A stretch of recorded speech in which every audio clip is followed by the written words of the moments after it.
आप सबको जय मसीह की। आज पवित्र आत्मा के अवतरण पर्व के पश्चात तीसरा रविवार है और आज का जो विषय है वह है रोगों से मरीजों को स्वस्थ करने की सामर्थ्य तथा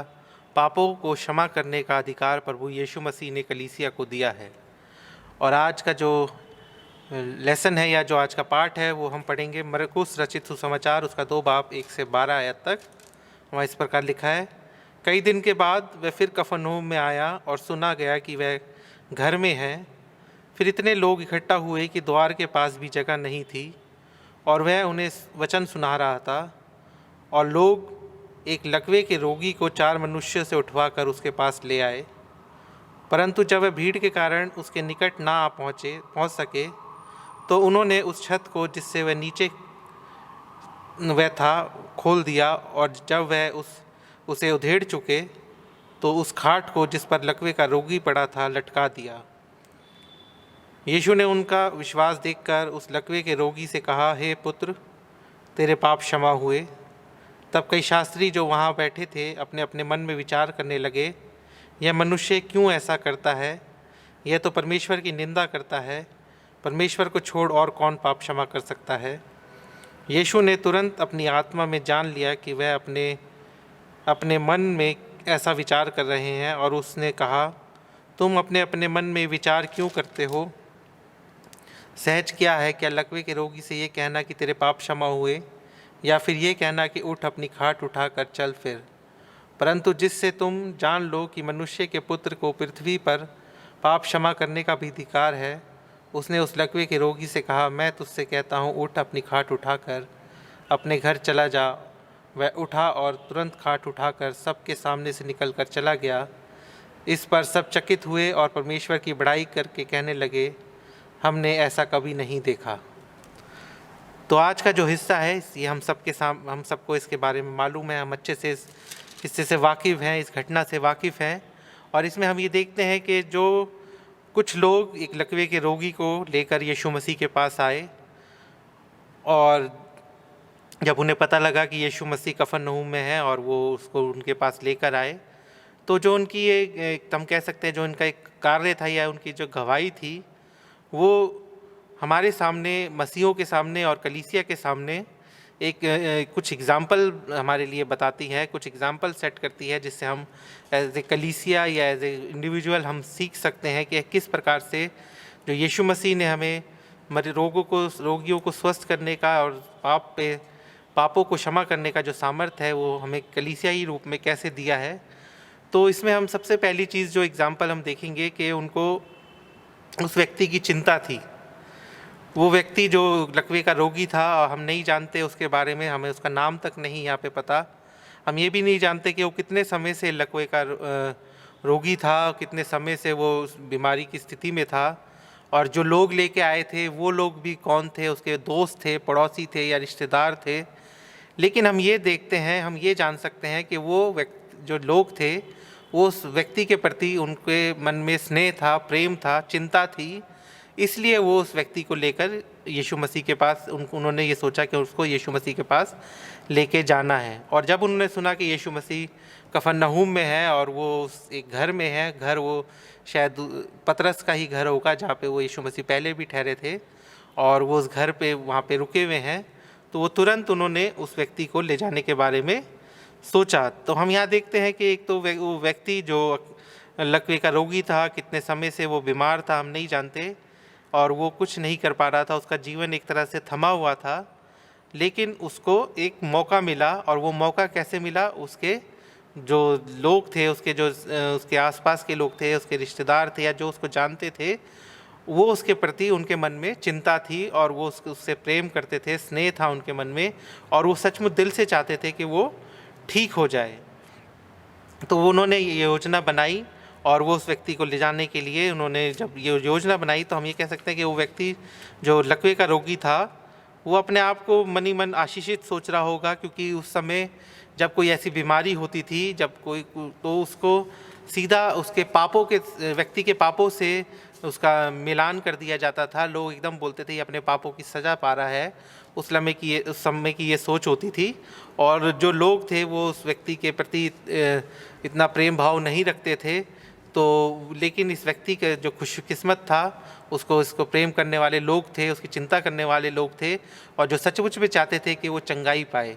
और उनका ये विश्वास था, उन्होंने यीशु मसीह के बारे में सुना होगा कि जब वो हम पीछे के चैप्टर्स में जाते हैं, अगर चैप्टर 1 में, तो वहाँ वो दुष्ट आत्माग्रस्त व्यक्ति को भी चंगा करता है, बीमारियों को चंगा कर रहा है।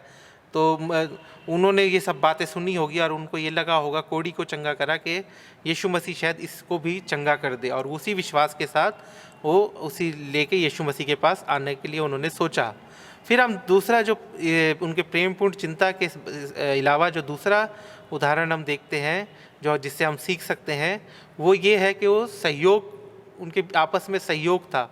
कॉपरेशन था आपस में उन लोगों में, इसीलिए वो उस व्यक्ति को वहाँ तक लेके आ सके। अगर हम इमेजिन करें कि कोई लकवे का रोगी जो चल फिर नहीं सकता है और उसको कैसे कहीं पे उसको लेके जाया जाएगा, तो अगर वो उसके लिए एक व्यक्ति तो काफ़ी नहीं है, कम से कम 4 व्यक्ति हों, जब वो उसकी जो अगर वो पलंग पे लेटा है या चरपाई पे लेटा है, वो उसको उठाकर लेके जाए। तो यहाँ पे हम ये जान सकते हैं कि वो ज़रूर 4 लोगों से ज़्यादा होंगे, क्योंकि वचन में लिखा है लोग एक लकवे के रोगी को 4 मनुष्यों से उठवा कर। तो 4 मनुष्य से ज़्यादा थे, 4 लोगों से ज़्यादा थे, और उन्होंने उस व्यक्ति के उन्होंने योजना बनाई कि किस प्रकार से उन्होंने सोचा होगा कैसे लेके जाया जाए। तो अगर उसको खुद से उठा के या चला के तो ले जा नहीं सकते थे, तो उन्होंने पूरा बिस्तर समेत वो उसको उठाकर 4 लोगों से उठवाकर वो उसको लेकर वहाँ से वो चल पड़े यीशु मसीह के पास। तो हम यहाँ पे हम ये देखते हैं कि वो हमारे सामने जो एग्जाम्पल सेट करते हैं कि अगर हमारे जीवन में यीशु मसीह को लेकर गवाही है और हम यीशु मसीह के काम हम कर रहे हैं, तो हम अकेले काफ़ी नहीं हैं। हम एज ए कलीसिया के रूप में अगर हम सब मिलकर यीशु मसीह के काम को करेंगे, लोगों को यीशु मसीह के करीब लाने में मदद करेंगे, तो जो कार्य यीशु मसीह ने हमें दिया है कि जाओ दुनिया के लोगों को मेरा चेला बनाओ, तो वो कार्य जो है वो बहुत आसान हो जाएगा बनिस्बत इसके कि कोई अकेला या 2 जन इस काम को करे। तो ऐसे पूरी कलीसिया, पूरा चर्च अगर हम मिलकर ये काम करते हैं और लोगों को अपने जीवन के द्वारा, अपने वचन के द्वारा, अपने चाल चलन के द्वारा लोगों के सामने एग्जाम्पल सेट करते हैं और लोगों को यीशु की तरफ आकर्षित करते हैं, चर्च की तरफ आकर्षित करते हैं, तो वो काम हम सबको मिलकर करना है। क्योंकि हम वचन में भी पढ़ते हैं मत्ती 9:37-38 में, तब उसने अपने चेलों से कहा, पके खेत तो बहुत हैं पर मजदूर थोड़े हैं, इसलिए खेत के स्वामी से विनती करो कि अपने खेत काटने के लिए और मजदूर भेज दे। तो यानी तो लोग बहुत हैं, लेकिन जो काम करने वाले लोग हैं वो कम हैं। इसलिए पूरी कलीसिया अगर मिलके काम करेगी, तो जो ये परमेश्वर की जो योजना है या परमेश्वर जो हमारे जीवन से चाहता है, वो ज़रूर पूरी होगी। फिर तीसरी चीज़ हम देखते हैं कि वो उनके अंदर रचनात्मकता थी, वो क्रिएटिव थे। उन्होंने जब वो लेके उस व्यक्ति को लेके आए जो पलंग पे था, तो एक वो उनका जो उनके मन में उसके प्रति जो करुणा थी, जो प्रेम था, जो चिंता थी, उसकी वजह से, और वो पूरे कॉपरेशन के साथ पूरा मिलजुल कर उसके पलंग समेत उसको उठाकर लाए। लेकिन जब वो घर के बाहर पहुँचे तो वहाँ जाकर उन्होंने देखा कि बहुत घर के अंदर बहुत भीड़ है, अंदर घुसने का कोई रास्ता ही नहीं है और लोग ठुसे पड़े हैं। यहाँ तक कि उसमें वचन में पढ़ते हैं कि वहाँ उस घर भीड़ के कारण वो निकट भी नहीं पहुँच सके थे उस घर के लोग। खिड़की दरवाजे हम ये इमेजिन कर सकते हैं कि सब तरफ से वो यीशु मसीह को सुनने के लिए वहाँ पे भीड़ जमा थी और यीशु उन्हें शिक्षा दे रहा था। तो वो पूरी भीड़ के कारण वो वहाँ पे रुक गए। तो उन्होंने हार नहीं मानी, उन्होंने ये नहीं सोचा कि अब हम यहाँ तक तो हम ले आए, चलो वेट कर लेते हैं, क्या पता यीशु मसीह बाहर आए तब हम उसको मिलेंगे, या इसको यहाँ छोड़कर चले जाते हैं तो यीशु देख ले तो शायद इसको ठीक कर दे चिंता करके। लेकिन उन्होंने इन सब बातों की सोचा नहीं, और उन्होंने सोचा कि अब हम कैसे यीशु मसीह को लेके जा सकते हैं। तो जो उस समय के जो घर होते थे, वो जो छत होती थी वो प्लेन छत होती थी और उस पर लकड़ियों के बाँस से उसकी छत बनाई जाती थी और उसमें कई टाइल्स लगाए जाते थे और उस पर मिट्टी से उसको बंद कर दिया जाता था। तो वो पूरी, और मिट्टी जो थी फिर सूरज की गर्मी से सूख कर सख्त हो जाती थी और वो पूरी जो छत थी वो एक मजबूत छत की तरह काम करती थी। तो वो उन्होंने, और उस पे छत पे जाने के लिए बाहर की तरफ एक सीढ़ी हुआ करती थी। तो उन्होंने तुरंत ये योजना बनाई, उनमें से किसी के भी दिमाग में ये बात आई होगी और उन्होंने ये योजना बनाई कि क्यों ना हम इसको छत पर ले जाएं और छत पे से नीचे लेके उसको टाँग दें। तो इसमें भी हम देखते हैं कि उनके उस सहयोग को देखते हैं, कोऑपरेशन को देखते हैं, क्योंकि अगर किसी एक व्यक्ति के मन में अगर ये योजना आई होगी और तो लाज़मी बात है दूसरा इसको मुश्किल मान के हो सकता है वो टाल देता, नहीं ये तो बहुत मुश्किल काम है कि हम इतनी दूर उठा के इसको यहाँ लाए हैं, छत पे कैसे चढ़ाएंगे, छत पे चढ़ा भी दिया तो छत को पहले तोड़ना पड़ेगा, फिर उसको हम कैसे लटकाएंगे। ये बहुत से क्वेश्चन उनके मन में आए तो होंगे, लेकिन उन्होंने जैसे मैंने पहले कहा हार नहीं मानी और उन्होंने इस जो उनका ये प्लान था इस पे उन्होंने आगे बढ़ना शुरू करा और वो उस व्यक्ति को छत पर लेके गए और उन्होंने वो पहले छत को खोला और उसके बाद उन्होंने उस व्यक्ति को लटकाया। तो लेकिन जब ये भी हम देखते हैं कि जब छत खुल रही होगी तो जो नीचे लोगों के ऊपर मिट्टी और पत्थर वत्थर जो भी होगा वो गिर रहा होगा, लेकिन उन्होंने किसी बात की चिंता नहीं करी और उन्होंने अपने काम को जारी रखा। अपने विश्वास वो इसलिए रख पाए क्योंकि उनको विश्वास था कि यीशु मसीह इसको चंगाई देंगे और वो सचमुच चाहते थे कि जो उनका साथी है उसको चंगाई मिले। और उसके बाद हमें जो यहाँ पे जो हम सीख सकते हैं एज ए कलीसिया कि हमें किसी चीज़ के लिए हार नहीं माननी चाहिए। हमें ये नहीं सोचना चाहिए किसी व्यक्ति के बारे में कि ये यीशु मसीह के करीब नहीं आ सकता या इसको ये जो खोए हुए हैं, हमारे को लगता है हमारी कलीसिया में जो लोग खोए हुए हैं, चर्च नहीं जाते, चर्च नाम के क्रिश्चियन है तो हम उनको नहीं ठीक कर सकते। तो वो जो हमारे अंदर इसलिए होता है क्योंकि हमारे अंदर खुद विश्वास की कमी होती है। लेकिन क्योंकि अगर हम विश्वास में मजबूत होंगे और हम सचमुच में परमेश्वर की प्रेरणा लेकर काम करेंगे तो हम किसी को भी उसकी नज़दीकी में लेके आ सकते हैं। जिस तरह से उन लोगों ने हार नहीं मानी और वो छत पर चढ़े, छत खोलकर उन्होंने यीशु मसीह को के सामने उस व्यक्ति को लटका दिया क्योंकि वो चाहते थे कि वो चंगाई पा सके। फिर हम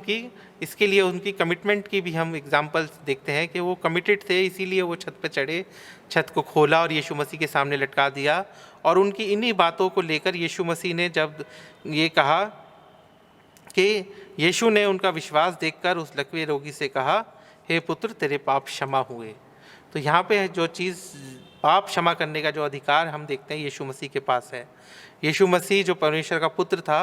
और जिसमें हम आगे देखते हैं कि जो वहाँ के जो फरीसी वगैरह शास्त्री थे वो इस बात पे मन सोचने भी लगे कि किस अधिकार से ये पाप क्षमा करता है। तो यीशु मसीह ने उनकी बात को जान लिया और उन्होंने ये बताया कि उसका जो अधिकार है और यही अधिकार आज उसने हमें एज ए कलीसिया के रूप में, एज ए चर्च के रूप में हमें दिया है कि हम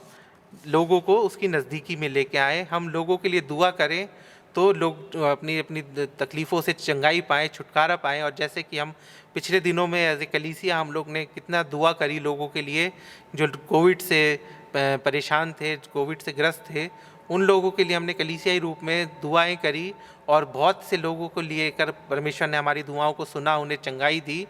तो हमारे पास जो सामर्थ है वो परमेश्वर की सामर्थ है कि हम दुआ करें और परमेश्वर हमारी दुआओं का उत्तर देता है और उसके द्वारा जो रोगी हैं वो चंगाई पाते हैं। और जब हम लोगों को नज़दीक लेके आते हैं परमेश्वर के तो हम उसके पाप क्षमा करने के लिए एग्जाम्पल सेट करते हैं और उसके पाप क्षमा होने में हम उनकी हम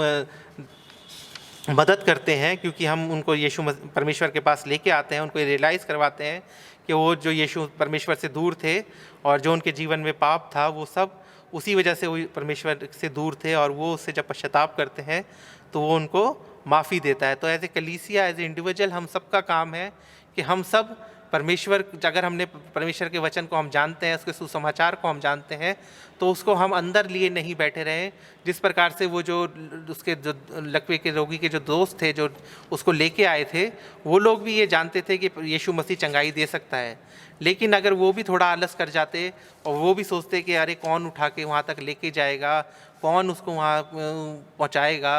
तो और फिर उसके बाद वो अगर ले भी आते तो फिर वो ये आलस करते कि अब इतनी भीड़ में हम कैसे यीशु तक पहुँचे, नहीं चढ़ते वो छत पर तो उसको नहीं चंगाई मिलती। तो वो अगर वो उन्होंने आलस नहीं किया और वो उन्होंने उस विश्वास पे अडिग रहे कि ये हमारे जो साथी है इसको यीशु मसीह ठीक कर सकता है और हम इसको यीशु मसीह के पास लेके जाएंगे, तो वही अगर हमारे अंदर वो विश्वास हो, वो दृढ़ता हो कि हम भी जो खोए हुए लोग हैं, जो चर्च नहीं आते या जो मसीह से दूर हैं, जो मसीह को नहीं जानते, उनको हमें उसके पास लेके आना है, और हम भी इन बातों की चिंता ना करें कि अरे वो हमें किस प्रकार से रिस्पॉन्स करेगा, या वो हमारी सुनेगा भी कि नहीं सुनेगा, या वो हमारे साथ बदतमीज़ी तो नहीं करेगा। तो ये सारी बातों को अगर हम पीछे छोड़ दें और हम कमिटेड होकर परमेश्वर का वचन, परमेश्वर की बातें हम उन लोगों तक पहुँचाएँ, तो हम विश्वास कर सकते हैं कि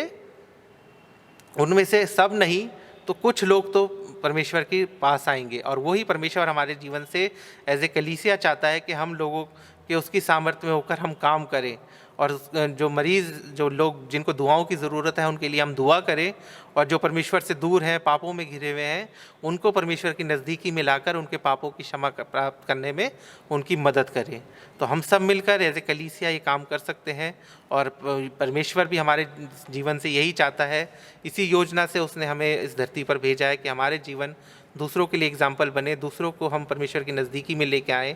अगर हमने परमेश्वर को थाम लिया है और अगर हम परमेश्वर के वचन पर चल रहे हैं, उसके सुसमाचार पर चल रहे हैं, तो हमारा फ़र्ज़ बनता है कि हम दूसरों को भी उसके बारे में बताएं। जो आनंद हमें प्राप्त हुआ है, जो रोशनी हमें प्राप्त हुई है, वो रोशनी दूसरों तक हम पहुंचाना हमारा काम है। ये नहीं कि हम उस रोशनी को अपने तक ही सीमित रखें, हम सोचे चलो हम बच गए बस हमारे लिए बहुत है, लेकिन हमें दूसरों तक उनको लेके जाना है ताकि वो परमेश्वर की नज़दीकी में आए। आइए हम प्रार्थना करें। हे सर्वशक्तिमान दयालु परमेश्वर, धन्यवाद करता हूँ आज के वचन के लिए। धन्यवाद करता हूँ परमेश्वर कि आपने हम सबको ये मौका दिया कि परमेश्वर हम आपके वचन से सीख सके कि किस प्रकार से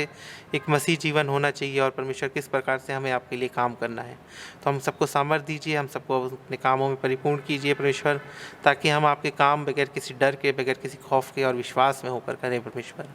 इसी विश्वास के साथ ये प्रार्थना आपके प्यारे बेटे खुदा यीशु मसीह के नाम से मांगते हैं, आमीन।